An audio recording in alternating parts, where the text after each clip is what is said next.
दोस्तों आपका स्वागत है हमारे चैनल एक्सट्रीम फैक्ट्री पर। मैं हूं केटी और मेरा चैनल पार्टनर सिड। अगर ये वीडियो आप पहली बार देख रहे हैं तो हमारे चैनल को ज़रूर सब्सक्राइब कीजिए, लाइक कीजिए, बेल आइकन दबाइए ताकि आपको अगले नोटिफिकेशंस मिलते रहें। दोस्तों इस वीडियो में आज हम बात करेंगे अब तक हुए सबसे ज़्यादा खतरनाक पैंडेमिक्स की। दोस्तों क्योंकि हमारी जनरेशन ने कोरोना को होते हुए देखा है और आज हम इसके साथ जी रहे हैं, इसलिए रिलेटेड खबरें, रोज़ाना बढ़ते केसेस, लॉकडाउन, वैक्सीन का अभी तक ना बन पाना, पूरे वर्ल्ड में 5,80,000 से ज़्यादा मौतें, ये सब सोचकर हमें लगता है कि कोरोना जैसी खतरनाक और दर्दनाक बीमारी पहले कभी नहीं हुई होगी। लेकिन ऐसा कहना बहुत गलत होगा, क्योंकि आज के वीडियो में हम आपको अब तक हुए सबसे घातक महामारियों के बारे में बताएंगे जिन्होंने करोड़ों लोगों को मार दिया था। नंबर 5 पर है HIV एड्स।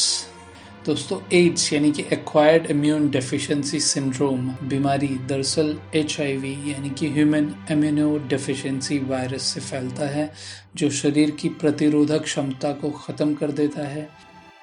दोस्तों बताया जाता है कि एड्स चिंपैंजियों से आदमी को मिली हुई बीमारी है।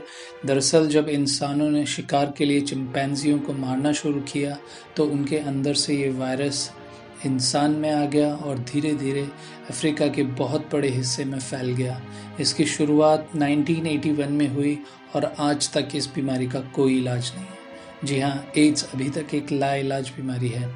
एड्स के फैलने के दूसरे कारणों में अनप्रोटेक्टेड सेक्स, संक्रमित व्यक्ति के खून से संपर्क होने पर, गर्भवती माँ से बच्चे को ये बीमारी मिल सकती है, सर्जिकल नीडल्स या सिरिंज शेयर करने से ये बीमारी फैल सकती है। अब बढ़ती हुई जागरूकता के कारण एड्स के केसेस पहले की तुलना में कम हो गए हैं। मौजूद आंकड़ों के हिसाब से अब तक एड्स लगभग 3.6 करोड़ लोगों की जान ले चुका है। अफ्रीका और पूरे विश्व में मिलाकर अभी भी लाखों लोग एड्स की चपेट में हैं। दोस्तों नंबर 4 पर है जस्टिनियन प्लेग। मौत का आंकड़ा 30 से 50 मिलियन लोग। प्लेग ऑफ जस्टिनियन या जस्टिनियन प्लेग के फैलने का कारण था चूहे और मक्खियां।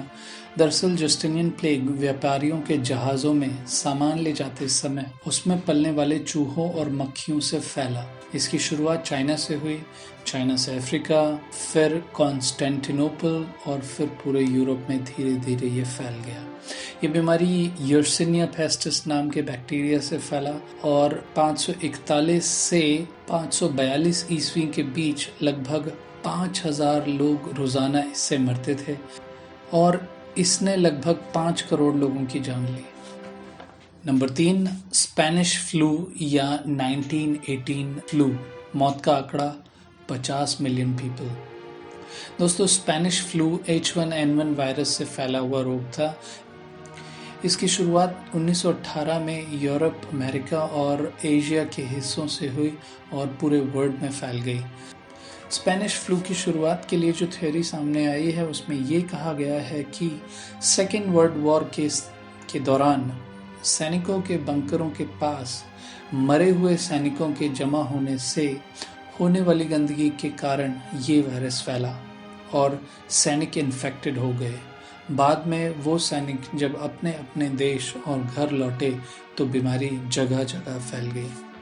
लगभग 50 करोड़ लोग इस बीमारी की चपेट में आए, जो कि उस समय की आबादी का लगभग 1/3 है और 5 करोड़ लोगों से ज़्यादा की जान चली गई। दोस्तों अगला है new world small pox outbreak 1520। दोस्तों स्मॉल पॉक्स यानी कि चेचक वेरियोला मेजर वायरस से फैलता है। इसकी शुरुआत 10,000 साल पहले नॉर्थ ईस्ट अफ्रीका से हुई और फिर ये इजिप्शियन मर्चेंट से पूरे वर्ल्ड में फैल गया और 1997 तक इसको पूरी तरह ख़त्म कर दिया गया। ब्रिटिश डॉक्टर एडवर्ड जेनर ने इसकी वैक्सीन बनाई और 1980 तक इसको ऑब्सोलीट घोषित कर दिया गया। पिछले 40 साल से स्मॉल पॉक्स का कोई केस नहीं आया है, जो बहुत एक अच्छी बात है, क्योंकि ये इतिहास की सबसे भयानक महामारियों में से एक है। इसका वायरस हवा में फैल सकता था। इससे ग्रसित मरीजों को उल्टी, बुखार, कमर दर्द जैसी शिकायतें शुरुआत में होती थी। धीरे धीरे पूरे शरीर पर काले धब्बे, जिनको पॉक्स कहा जाता है, हो जाते थे, जो कि पस से भरे होते हैं दोस्तों हर 10 में से 3 मरीज की मौत स्मॉल पॉक्स से बड़े दर्दनाक तरीके से हो जाती थी। 18वीं शताब्दी में स्मॉल पॉक्स ने लगभग 6 करोड़ लोगों की जान ली और 20वीं शताब्दी में लगभग इसने 30 से 50 करोड़ लोगों की जान ली, जो कि एक बहुत ही बड़ा आंकड़ा है। Number 1, black death. दोस्तों ब्लैक डेथ एक प्लेग ही था और ये यर्सिनिया पेस्टिस बैक्टीरिया, जिससे कि जस्टिनियन प्लेग भी फैला था, से फैला। जैसा कि हमने आपको बताया कि प्लेग के फैलने का कारण था चूहे और मक्खियाँ। दोस्तों ऐसा कहा जाता है कि इसकी शुरुआत भी चाइना से हुई। दरअसल व्यापारिक संबंधों के चलते मध्य एशिया और यूरोप के बीच जल मार्ग स्थापित किया गया था, जिसे सिल्क रोड कहा जाता है। दरअसल चाइना में सन 1345 में प्लेग फैला। सिल्क रोड से व्यापारियों के जहाज़ों से होते हुए चूहों और मक्खियों के जरिए ये बीमारी यूक्रेन, क्रीमिया, इटली में चली गई। जहाज़ों में मौजूद लोग, जिनमें व्यापारी, मजदूर और जहाज़ के सहायक स्टाफ थे, प्लेग से बीमार होने लगे। कईयों की हालत बिगड़ने लगी और बहुत सारे लोग मरने लगे। 1347 में जब ये जहाज़ यूरोप पहुंचे तो बंदरगाहों पर जहाज़ों का इंतज़ार कर रहे लोगों के होश उड़ गए जब उन्होंने देखा कि बहुत सारे लोग मर चुके हैं या बीमार हैं। मरे हुए लोगों को बाहर निकाला गया। क्योंकि ये एक संक्रामक रोग था, तो जीवित बचे लोगों के ज़रिए ये महामारी यूरोप के बाकी जगहों में फैलती चली गई और धीरे धीरे पूरा यूरोप इसकी चपेट। लोगों को बिल्कुल समझ नहीं आ रहा था कि वो क्या करें। शुरुआत के 1-2 साल तक लोगों को कुछ पता नहीं था इसका क्या किया जाए, लेकिन बाद में लोग एक दूसरे से अलग होने लगे थे।